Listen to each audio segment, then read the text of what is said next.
So here we are, back to the 5-1 cross of confrontation. The 5-1. If you come into the world with an undefined emotional symptom, confrontation is one of those themes you have to deal with in life.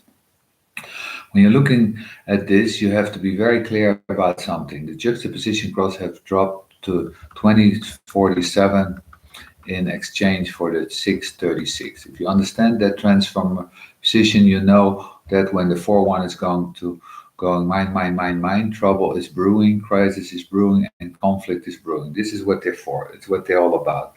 This left angle cross of confrontation is time bomb. Confrontation. The moment that power is material, it's going to lead to problems and crisis. It's just this. And the interesting thing about the configuration is that making sense out of things and listening has been replaced by conflict and crisis with the same 45-26. So you have to understand that there's a materialism here, but that materialism is translated into making money. It's nothing but a confrontation. The whole material business of getting things into form is trouble.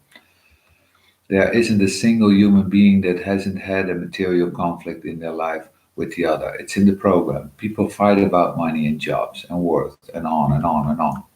But one of the most interesting things about the 5-1 is that the 5-1 heresy is you think that you're the ruler. Now remember, the cross is still the 45. It still has the sense of entitlement, but it's not the ruler anymore. It doesn't have rulership, so it doesn't like these rulers.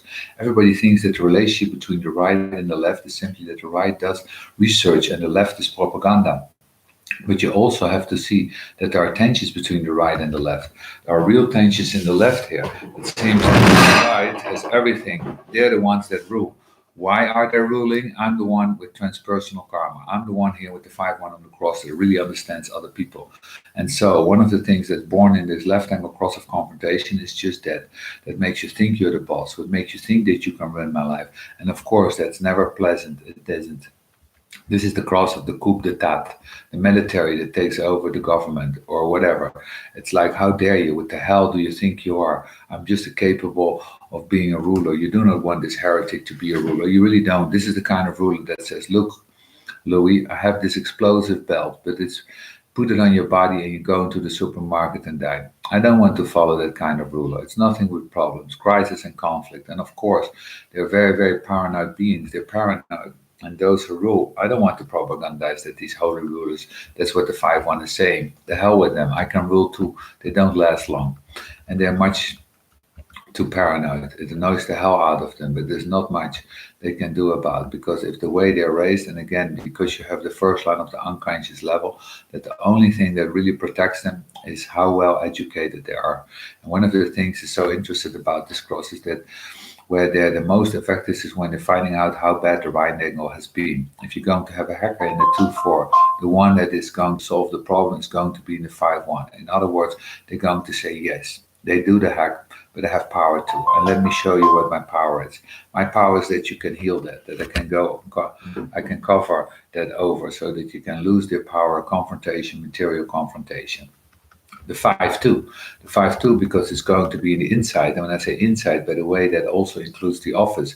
It's not just about being locked away in their home. It includes their little cubbyhole or whatever. It's part of their world. But the pretenses of letting the offer in. Again, the 5-1 and the 5-2. The 5-2 has the gift of understanding the unusual way in which rulership is abused.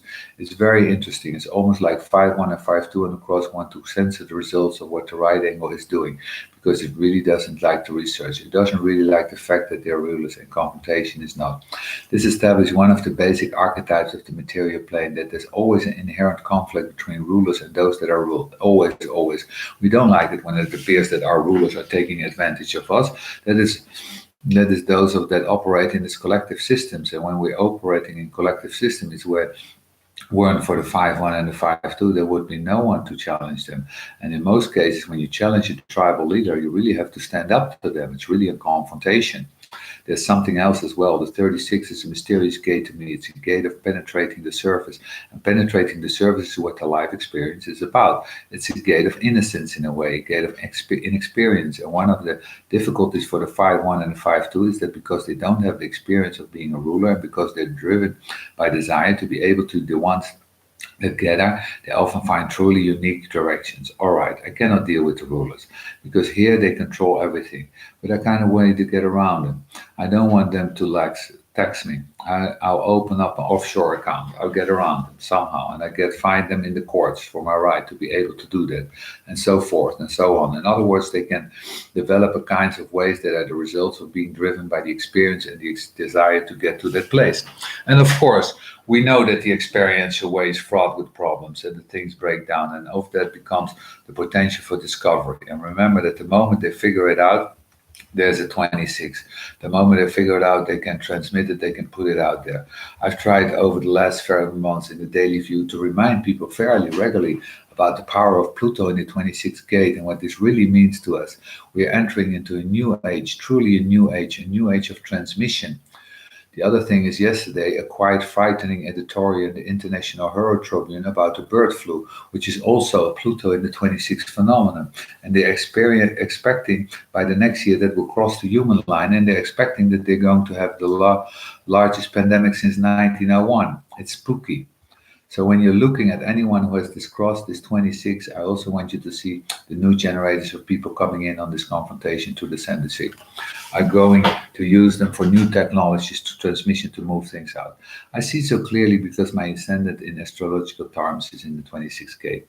It's where my Jupiter is, and I'm having the transit of Pluto over my ascendant into the 11th house, leaving the 12th house, the 11th house. It's one of those things that I understand in my own nature is that the whole direction that I'm taking is entered in this new 26 realm, this collective transmission realm. They all use it. People talk about globalization, but Al Qaeda is one of the most globalized organizations in the world. And they are done all that networking through the net, and they're really globalized. A brand new structure. It's the way you now run a business. It's globalized. It through different interconnections. There's a whole new material plane opening up, and one of the great area of confrontation, or one of the great areas of material heresy, are all these new applications that we're seeing in the 26. That we're seeing in the way in which the information is transmitted, the way we pay for information. It's all very difficult. It's a whole new process.